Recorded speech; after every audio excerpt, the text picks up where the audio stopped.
Hebrew. Chapter 11. The great faith of God's people.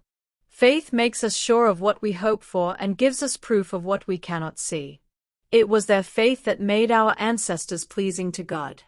Because of our faith, we know that the world was made at God's command. We also know that what can be seen was made out of what cannot be seen.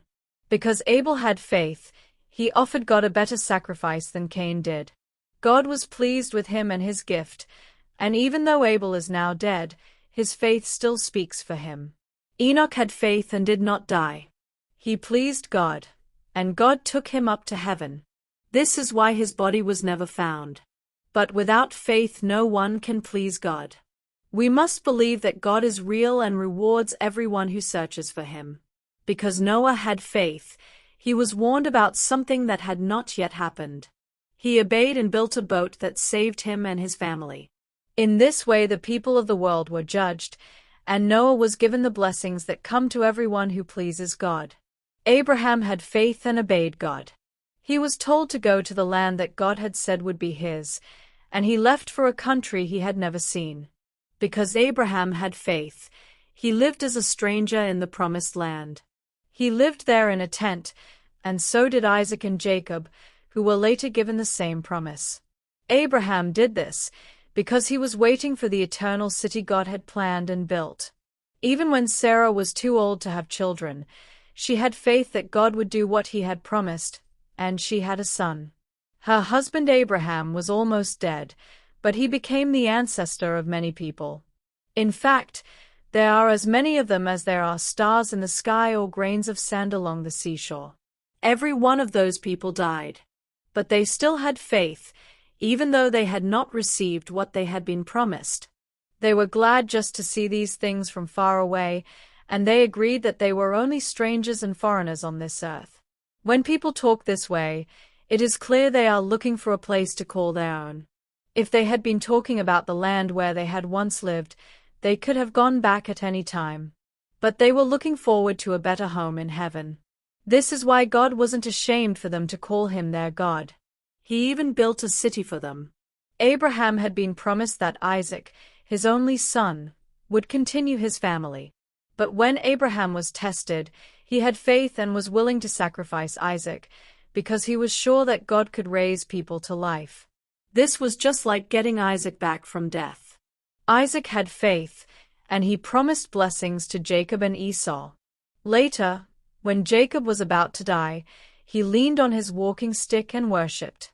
Then because of his faith he blessed each of Joseph's sons.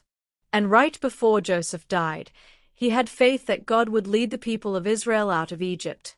So he told them to take his bones with them. Because Moses' parents had faith, they kept him hidden until he was 3 months old. They saw that he was a beautiful child, and they were not afraid to disobey the king's orders. Then after Moses grew up, his faith made him refuse to be called the king's grandson. He chose to be mistreated with God's people instead of having the good time that sin could bring for a little while. Moses knew that the treasures of Egypt were not as wonderful as what he would receive from suffering for the Messiah, and he looked forward to his reward. Because of his faith, Moses left Egypt. Moses had seen the invisible God and wasn't afraid of the king's anger. His faith also made him celebrate Passover. He sprinkled the blood of animals on the doorposts, so that the firstborn sons of the people of Israel would not be killed by the destroying angel. Because of their faith, the people walked through the Red Sea on dry land. But when the Egyptians tried to do it, they were drowned. God's people had faith, and when they had walked around the city of Jericho for 7 days, its walls fell down. Rahab had been a prostitute, but she had faith and welcomed the spies. So she wasn't killed with the people who disobeyed. What else can I say? There isn't enough time to tell about Gideon, Barak, Samson, Jephthah, David, Samuel, and the prophets. Their faith helped them conquer kingdoms, and because they did right, God made promises to them. They closed the jaws of lions and put out raging fires and escaped from the swords of their enemies. Although they were weak, they were given the strength and power to chase foreign armies away. Some women received their loved ones back from death. Many of these people were tortured, but they refused to be released. They were sure they would get a better reward when the dead are raised to life.